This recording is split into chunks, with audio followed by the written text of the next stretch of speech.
Жарылуу Украинанын Харьков облусунун улуттук полициянын башкы бөлүгүндө катталды. Жарылуучу затты сырттан администрация имаратынын ичине карай ыргытышкан. Автоунааларды эске албаганда жабыркаган кишилер болгон жок.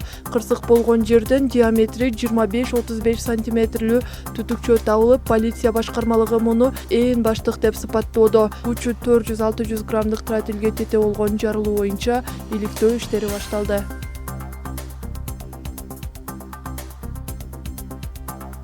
Бразилияда президент Дильма Русефтин жактоочулары бүт өлкө боюнча жолдорду бөгөп, Сенатта президентке импичмент жарыялоо маселесинин каралышына каршылык билдиришти. Өткөн күнү Бразилияда Дильма Русефке импичмент жарыялоо маселесинен улам саясий кризис курчуп кетти. Май айынын башында Бразилиянын Сенатынын тийиштүү комитети Русефке сот процессин баштоо керек деп чечим чыгарган.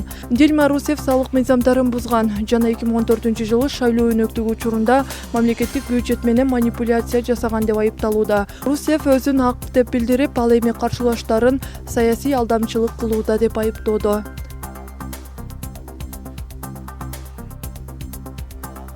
Германия аскерлеринин санын көбөйтөт. Ал жакынкы 7 жыл аралыгында жүргүзүлөт. Бул мөөнөт ичинде куралдуу күчтөргө 14 000 аскер жана 4,5 миң жарандык кызматкер келип кошулат.